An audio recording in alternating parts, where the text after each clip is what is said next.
This is something disappointing.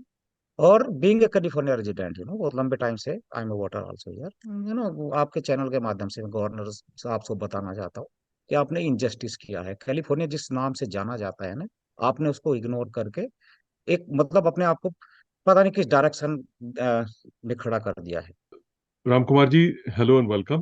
तो ये बताएं कि ये जो पूरा मामला अभी कास्टिज्म इन अमेरिका का चल रहा है, अब ये फिनोमिनन, जाहिर है कि ये एंटी कास्ट जो मूवमेंट चला है, तो उसमें अब ये देखा जा रहा है कि जब कैलिफोर्निया में बिल वीटो हो गया है गवर्नर न्यूसम द्वारा, तो उसके बाद अब क्या लेटेस्ट है, क्या आप लोग कर रहे हैं और आगे क्या करना है? या तो सलीम भाई, thanks a first of all, ये अपॉर्चुनिटी दी आपने हमें यहाँ पे अपनी बात बाहर, दुनिया के बाहर पहुंचाने के लिए, क्योंकि एक इस तरह का बर्निंग इशू था अभी। और ये ऐसा मतलब एक टॉपिक था जो विजिबल अभी होना शुरू हुआ पिछले 2-3 साल से, लेकिन चल बहुत दिनों से रहा था यहाँ पे। मतलब रिजल्ट जो इसका बाद में आया वो थोड़ा डिसअपॉइंटिंग तो है, लेकिन हम ये भी नहीं कह सकते कि पूरी तरह से मतलब कुछ अचीव नहीं हुआ यहाँ पे। उससे पहले जो विक्टिम्स थे कास्ट के, वो उस तरह से एक साइकोलॉजिकल ट्रॉमा में रहते थे कि कोई हमारे पास ऑप्शन नहीं है हमारी आवाज उठाने का, तो बताते भी नहीं थे, बोलते भी नहीं थे।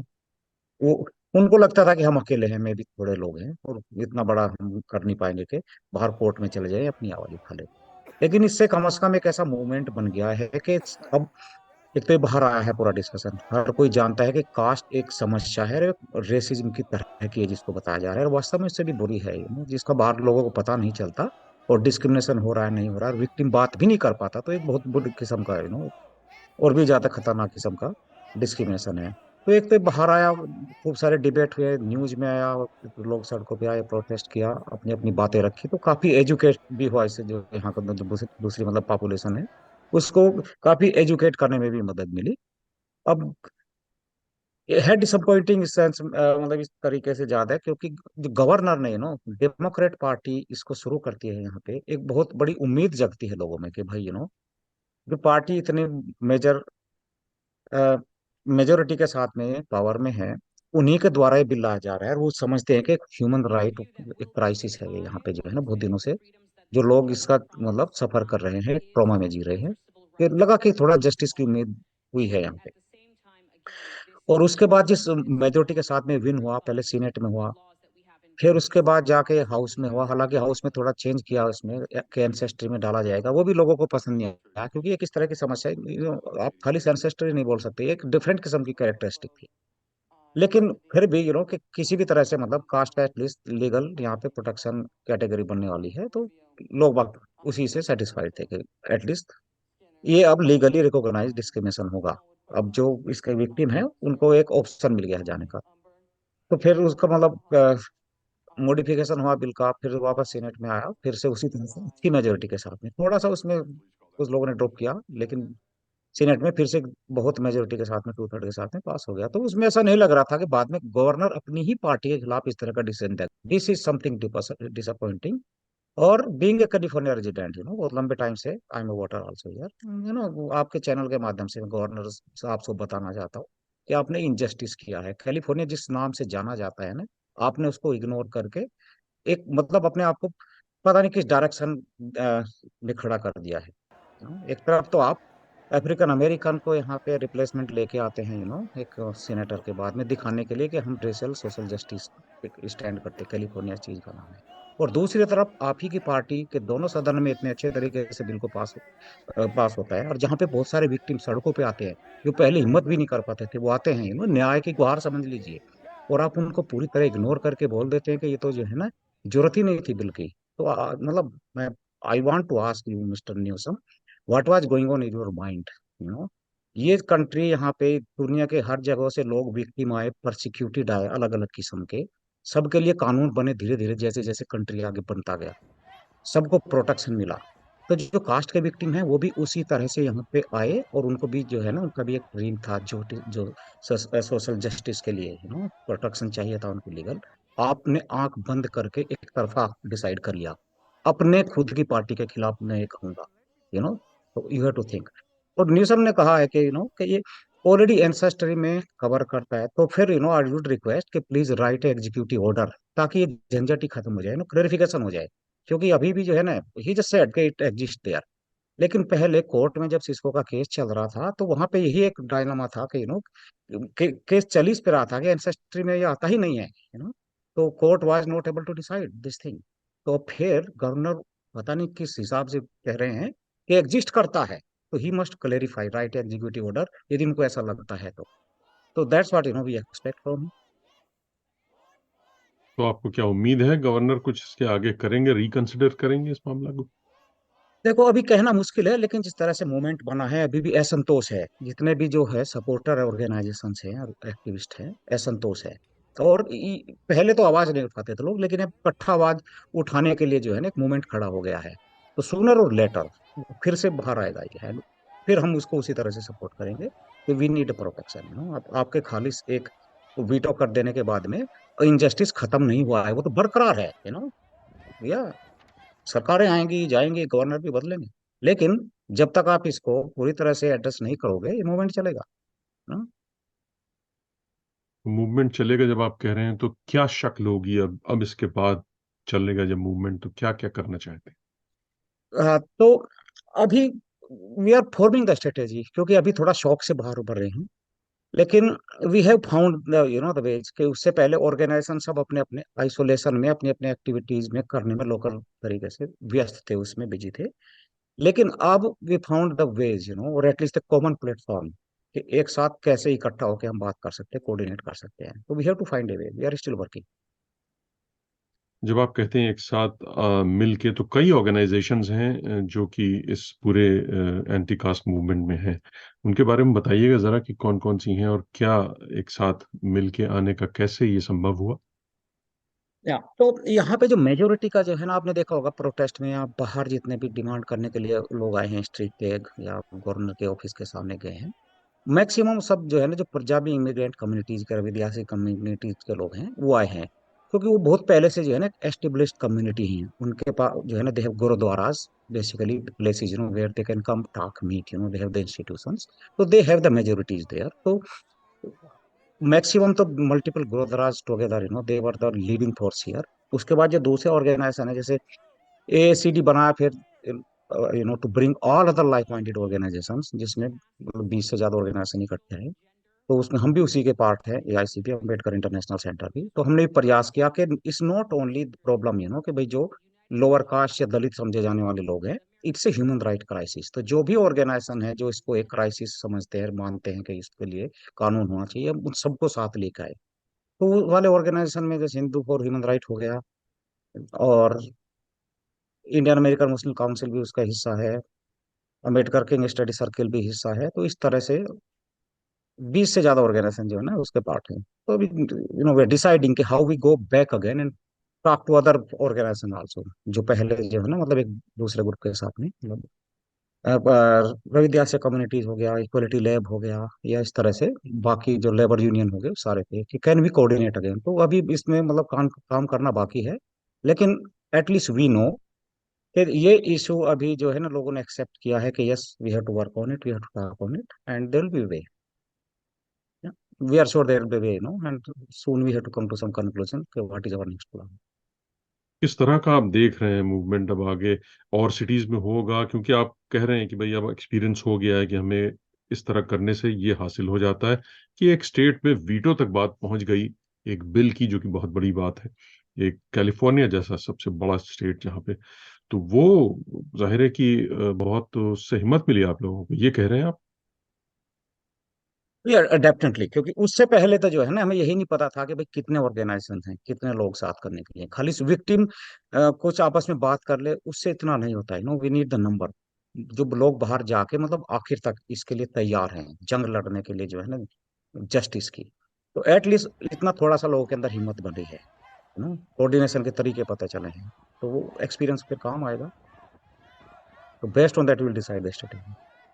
एंड यहाँ पे कैलिफोर्निया से इट वाज नॉट इजी, हम पहले लग रहा था कि इतना आसान नहीं है, क्योंकि कैलिफोर्निया एक बहुत बड़ा स्टेट है, तो मतलब अपोजिशन की पॉपुलेशन भी, they are lobbying the business community, money power is big.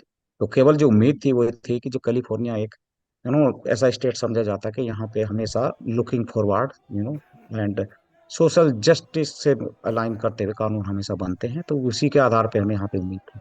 लेकिन अब थोड़ा इतना मिला है कि नॉट ओनली दैट, ये खाली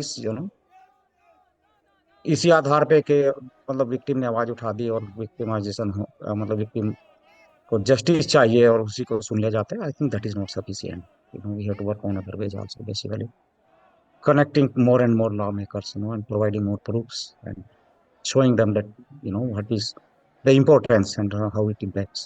Yes.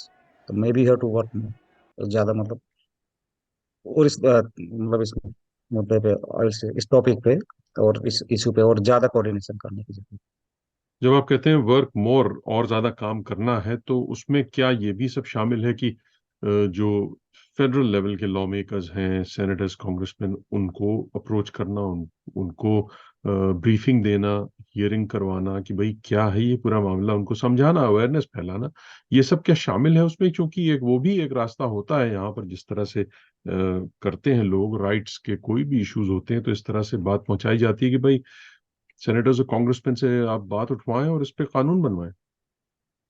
या वो इग्नोर नहीं कर सकते, अभी हमें सारे रास्ते देखने पड़ेंगे, कि एक जगह से मतलब हमें जो सबक मिला है और जो सीखा है यहाँ से, सक्सेस नहीं मिल पाई, लेकिन उससे इतना एक्सपीरियंस मिला है, उससे पहले तो वी डिड नॉट नो। उससे पहले इतना कुछ पता ही नहीं था कि जाना कहाँ है, कहाँ पे शिकायत करनी है, किन से बातें करनी है। We all like know where we learn a lot from here. तो वो भी सब इसमें इंक्लूड होगा, एटलीस्ट जो वहाँ के मतलब जो उस एरिया को बिलोंग करते हैं, जो स्टेट को बिलोंग करते हैं, जो है ना, they are in favour of this kind of social justice, तो उनके पास जाना अपनी फरियाद लेके वो भी शामिल होगा। We will definitely consider that also when any such thing start. इस तरह का कुछ भी नेक्स्ट टाइम पे किस जगह पे शुरू होता है, किसी शहर में, स्टेट में, तो जो एटलीस्ट जो वहाँ के लोकल लॉ मेकर्स हैं या बाहर के भी जो उसके मतलब सोशल जस्टिस के फेवर की बात करते हैं, फिर उनसे भी पहुंचा जाएगा। So that will definitely part of the next strategies. तो उनसे क्या कहेंगे, किस तरह से आप एक्सप्लेन करेंगे, क्या कहना चाहेंगे? America has been a country where everybody came for a dream, avoid the persecution, and caste is not coming a fabricated। आप खुद इंटरनेट पे सर्च करके देख लीजिए, विक्टिम्स की स्टोरी सुन लीजिए, और इतने सारे न्यूज आते हैं किस इस तरह का ब्रुटलाइजेशन है। और वही मेंटेलिटी के लोग जब यहाँ पे आते हैं ना, उसी का तरह से यहाँ पे लोगों को इस तरह से साइकोलॉजिकल ट्रॉमा के अंदर रहना पड़ता है कि it is creating other problem there. एक तो विक्टिमाइजेशन जो है ही, उनका जॉब में हो गया, बिजनेस में हो गया, डिस्क्रिमिनेशन, आइसोलेशन। उसके साथ साथ leading them to go to the depression, कि even at this place we don't have a justice there, and this country had given justice to everyone, and we are part of here, you have to listen us। तो कुछ बताइए इसी पे कि भाई किस तरह का डिस्क्रिमिनेशन फेस करते हैं लोग। आपकी तो बहुत बात होती है, आपने तो बहुत काम किया है, आपकी ऑर्गेनाइजेशन ने बहुत काम किया है, बड़े जुड़े हुए हैं आप लोग ग्रास रूट से। तो एंटी कास्ट जो डिस्क्रिमिनेशन फेस करते हैं, कास्ट डिस्क्रिमिनेशन, तो वो क्या उनको झेलना पड़ता है, क्या क्या मुसीबतें होती हैं? तो ये काफी सारी टेस्टिमनी जो है ना, जैसे सिएटल का केस हुआ, फिर कैलिफोर्निया में भी उसमें एक्टिविस्ट आए हैं, तो आपने कुछ उनको भी सुना होगा। लेकिन ज्यादातर जो है ना, जो अपने मेंबर्स हैं, लोग संपर्क में आते हैं, यही कहना होता है कि ग्रुप में जो है, यदि वो अपनी कास्ट की आइडेंटिटी को एक्सपोज करते हैं, किस तरह हो जाती है, तो उनके जॉब के अच्छे प्रोजेक्ट मिलने के, प्रमोशन के चांस ऑलमोस्ट गॉन। नो, कहीं पर नई ओपनिंग आती है तो उनका रिफरल होने के चांसेस गए, या इंटरव्यू से पहले ही फिल्टर कर देंगे। तो that is the biggest fear. और रेजिडेंशियल भी, जैसे कि हमारे एक एक्टिविस्ट हैं, उन्होंने बोला कि उनके साथ रूम शेयर करने से मतलब डॉर्म में रिफ्यूज्ड। और मैं टेक्नोलॉजी कंपनी में काम करता रहा हूँ पहले से ही, तो उसका मुझे जो है ना देखा हुआ है पर्सनली ना, कि वहाँ पे क्या चलता है। तो जो बिजनेस कम्युनिटी के लोग हैं, उनके अपने इश्यूज हैं कि बिजनेस में भी जो है ना, या दे मे नॉट गेट लाइक, आप पास में यदि बिजनेस करना चाहते हैं दूसरे वाले के साथ में, even if you are not the competitor, तो किसी भी तरह से आपका अंडरग्राउंड बाइकआउट टाइप की जो है ना साजिश शुरू हो जाती है, because and it's not that आप उनके कंपटीटर हैं, even if you are not the competitor, इसलिए कि आप दूसरी कास्ट वाले हैं ना, अगर लोअर कास्ट से हैं, and you should not grow in the business. इस तरह आपको शिकायतें मिली हैं? किस तरह की शिकायतें, मतलब बैठ के बात करते हैं शिकायतें, तो तभी तो इतना ओवरवेलमिंग जो बाहर मतलब एक एजिटेशन हुआ वो इसीलिए हुआ। हर एक तरह से, it's not only technical, business community बहुत ज्यादा थी, फार्मिंग कम्युनिटी बहुत ज्यादा थी, जो फार्मिंग लेबर्स जो हैं उधर वैली में, सेंट्रल वैली में, वो कम्युनिटी बहुत ज्यादा थी। तो that means it's wide spread, it's not खाली इधर जो टेक्निकल सेक्टर की बात करते हैं ना, जहाँ पे मैक्सिमम इंडियन इमिग्रेंट्स का एक कंसिस्टेंस ज्यादा है, so it's not limited to them, it's like common cultural tradition के नाम पे जो है ना सेलिब्रेट। या आपने देखा होगा इससे पहले कितनी सारी यूनिवर्सिटीज ने इसको बैन किया, और मतलब इसमें हर किसी को समझ में आ जाएगा कि यूनिवर्सिटी में ही इतना ज्यादा क्यों बैन होना शुरू हुआ, क्योंकि वो जगह ऐसी है जहाँ पे एकदम नए नए कैंडिडेट्स आते हैं बाहर से आते, और वो बाहर के यहाँ की कानून व्यवस्था कैसी है उसको बहुत ज्यादा लेना देना नहीं है, उनके पास टाइम नहीं है सीखने का। तो फिर अपना उसी तरह से कि चलता है ऐसे ही तो है ना, वो जो लो कास्ट है तो है ना, हम अपर है तो है ना, तो फिर ऐसा बिहेवियर वहां पे वो आम है। इसीलिए यूनिवर्सिटीज में बहुत ज्यादा नया है, सिटी में और फिर स्टेट लेवल पर तो ये बहुत देर के बाद में आया है, क्योंकि यूनिवर्सिटीज में it was definitely big problem. या और एजुकेशन सेक्टर में भी आप इस तरह से एक मतलब किसी को इस तरह से डिप्रेशन में डाल देते हो, साइकोलॉजिकल ट्रॉमा में डाल देते हो, तो एजुकेशन में उसका कितना बुरा इम्पैक्ट पड़ेगा इन द गुड इंस्टीट्यूशन से करके, और किस तरह की साइकोलॉजी के साथ में बाहर आएंगे वो डिग्री लेके, they will always be worried, क्योंकि वो जहाँ से यूनिवर्सिटी से निकले हैं वहां पे वो इस तरह के ट्रॉमा से रह के आए हैं। तो यू हैव सीन कि इतनी सारी यूनिवर्सिटीज में, कैलिफोर्निया का स्टेट यूनिवर्सिटी का पूरे सिस्टम में इसको बैन कर दिया गया है, ब्रांडिस यूनिवर्सिटी पर many many universities, because it is not के आपको करियर में आगे बढ़ना है इसलिए अपने कॉलेज को पीछे किसी भी तरह से हटा के बढ़ो, इट्स नॉट दैट थिंग, इस काइंड ऑफ ट्रेडिशन कल्चर के नाम पे एक वो इस तरह का एम्बेडेड आपका इस वायरस कि ये फैल ही रहा है, फैल ही रहा है, it's killing everywhere, the whole system.